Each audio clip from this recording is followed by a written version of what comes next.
For me, disarmament is not only about security, but about preventing humanitarian crises, which is the area that I have specialized in. I have many role models, but two stand out. One is Ambassador Marisa Cham. He inspired me with her strength and her commitment to support youth and disarmament. The other are Hibakusha, survivors of Hiroshima and Nagasaki. I once had opportunity to hear them speak at the conference in Brazil, and it was unforgettable. They dedicate their life to advocating for a world free of nuclear weapons, include learning language to share their testimonies globally. Their courage of perseverance deeply inspire me. How I really started to get into the topic of disarmament was when I was actually doing research about my dad's home country. He's from Senegal, and specifically from a region in the south of Senegal, which is called Casamance, which had a very, very long-standing conflict. And there, it was primarily landmines that were used in conflict, and they obviously have a very, very long-ranging impact on society, even post-conflict. You still have mines, in fields. So I think this was kind of the starting point for me to really engage with disarmament as a topic. Sorry, I grew up hearing the story of my grandmother telling me the story about my grandfather. She said that he was a soldier in the south of Vietnam, and in 1975 he participated in a harsh war there with I think it's to fight for the freedom of the country. And he promised to be back home after the war, but that wish never came true as he sacrificed one day before the Vietnam reunification, leaving my grandmother home alone and raise 4 children. So the loss of not only my family, but millions of Vietnamese family share the similar pain. So it shaped my commitment toward the peace building. I grew up in a relatively peaceful province in the Philippines. I lived in a bubble, basically, where war was only ever something I saw in films. In college, I had the privilege of going on a student exchange to Japan. And to be honest, what motivated me to do this was like any excuse to travel, but also to explore this very interesting country that held a dark history of occupation in the Philippines. So we were only ever taught about like the Japanese occupation in the Philippines, in kind of like a textbook manner, and we were taught that the nuclear bombing in Japan brought the end to the war, and that was it. That exchange was pivotal in my interest and engagement in the field because I had the privilege of visiting the Hiroshima Peace Memorial and meeting a hibakusha, so a survivor of the nuclear bombings. The life-changing experience, this experience completely humanized the reality of war to me because it made me understand that the end of a war brought forth a horrific scar and legacy, which was the nuclear bomb. And reading through the anecdotes of how the lives of survivors in Hiroshima who had no say in the war were forever damaged by the bomb made me realize that historical events don't just end as an event. So it disturbed me a lot and left me uncomfortable by the comfort I enjoy. So it made me realize of the continuous living experience of those impacted by war, sometimes beyond the length of their life. And so this is how I ended up pivoting my life towards development and peace building work, primarily in the Philippines, where where armed conflict still continues to ensue. And it also made me realize again that the legacy of war is tailed by both physical tools that propagate it, so like loose and illicit firearms, bombs, explosive devices, but also the invisible impact it has to people, like generational trauma, poverty, loss of educational and economic opportunities. That my disarmament journey actually started with UN Office for Disarmament Affairs Leaders for Tomorrow program, which we were both part of. And that also gave me a bird's eye view of what's happening around, and having different lectures from various experts and colleagues from UNODA that deal with the different areas of nuclear weapons. And I will say also being given opportunity in being part of different fora, including the first committee meeting where we were part of a side event that had to do with disarmament as a solution for peace and various other UN programs. I think those have opened my eye to see how certain policies are being made on arms control and how it affects people on the ground as well. I was working towards with different communities and different issues in my country. I started working directly with communities affected by armed violence, from militarization to maybe kids losing their parents because of the crime, and that connected really deeply to me.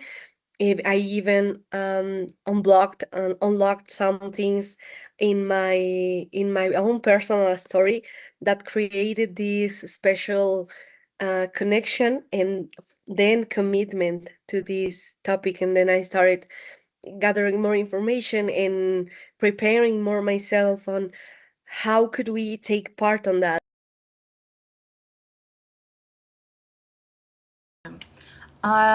What continues to inspire me and is like meeting the experience of meeting survivors, activists, and leaders who are in the field specifically continually inspire and sustain me to remain in this space. So while I don't have direct experience, what came to mind when I read this question was actually the demining efforts in Vietnam and Cambodia. I think it continually inspires and challenges me because like the impact of decisions made in like early 1900s continue to haunt generations beyond the lives of those decision makers and leaders in power at that time. But similarly, like the resilience, resistance, and hope of the people on the other end of those decisions continue to outlive itself and push succeeding generations like ours to rethink of the kind of world we want for the next generation to inherit. So is it one where power is determined by weapons or by peace? So I don't have any specific person in mind, but I think the story of demining in Southeast Asia is really inspiring to me. So for me, I think what drives me is seeing the transformation of communities when violence is being replaced by dialogue.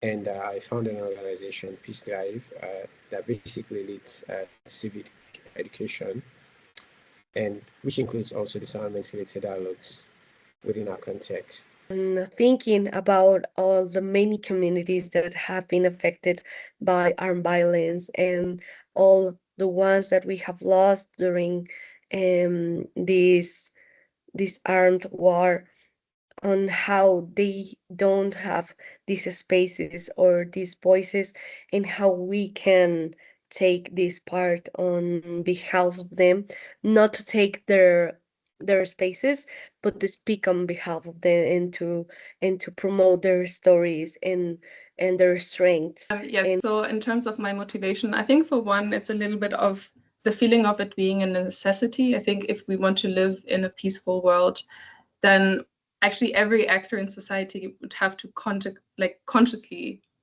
contribute to that, ideally, of course.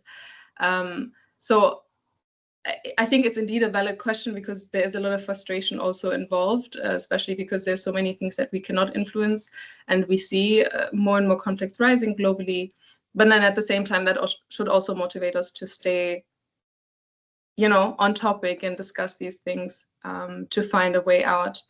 And then in terms of role models or mentors, I think, honestly speaking, I'm very inspired by the young people around me in the field of disarmament. I think, for one, because young people are so good at doing so much with very little resources, oftentimes really being drivers in their communities and bringing things forward.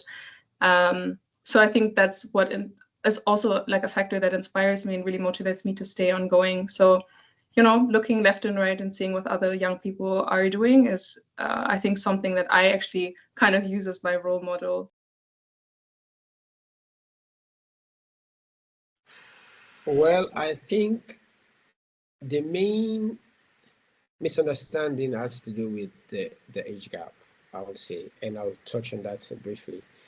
I believe that intergenerational collaboration is very important, firstly, because it is a bridge between experience and energy, I would say, because the veterans or older folks in the disarmament space, they hold institutional memory, and the and young people actually bring the momentum, the bold vision, and the emerging tools.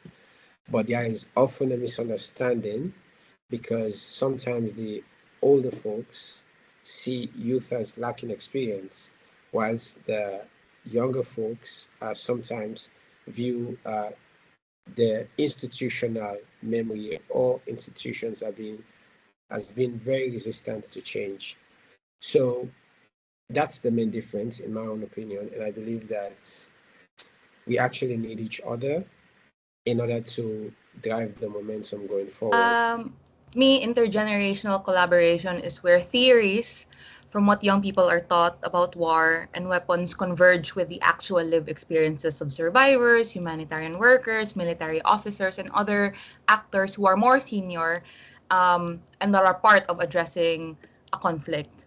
To me, intergenerational collaboration ensures that the transfer of knowledge and processes to new stakeholders um, on policies and treaties on disarmament, it's where it converges, and it's important for custodians of global efforts on disarmament, so that I'm saying like the older generation, to understand, to make sure that the younger people understand how disarmament treaties were written, the way they were, why a specific word was used instead of another word, for example.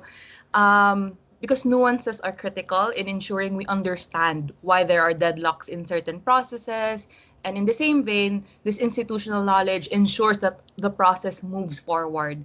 Once, for example, the older generation retires or they're no longer in the capacity to be on the negotiating table, the people who will come in and renegotiate needs to understand why it ended there, or why it's not moving forward, or what worked in other treaties. So that to me is like the value of younger and older people talking to each other. Well, intergenerational collaboration is valuable because it combines experience with innovation. Older generation often bring deep technical knowledge, institutional memory, and lessons learned from past negotiations, while younger generations brings creative, French perspective and the ability to connect with wider audience through new tools and platforms. I consider this is interesting. Sometimes older generations may underestimate youth as being too idealistic, while younger people may feel that older experts are resistant to change or too attached to traditional ways of thinking. I think as for the values that intergenerational dialogue brings, it's of course like different levels of expertise and also perception. I think for older generations, many of them do have a lot of knowledge and experience, and they, I think, also already went through periods of history that were super difficult. I mean, the Cold War has not been super long ago, and somehow disarmament was a part of that process, and we didn't end up with, you know, a world left in shambles. So I think there's a lot to learn from older generations. But then at the same time, I think young people have new concerns. I think that we navigate this space very differently. I also think that the digital space has really changed the way that we perceive conflict, just because we're so hyper aware of everything that's happening everywhere at the same time.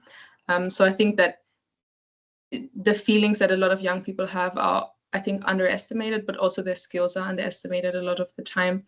So I think in terms of misunderstanding, that's also kind of the core of it, like misunderstanding where different generations come from in their perception of conflict and also of peace, but also like not really understanding what skills they bring to the table. Yeah, but I think there is a lot of value in intergenerational collaboration. I just think that it needs frameworks that allow us to really work on eyesight with one another.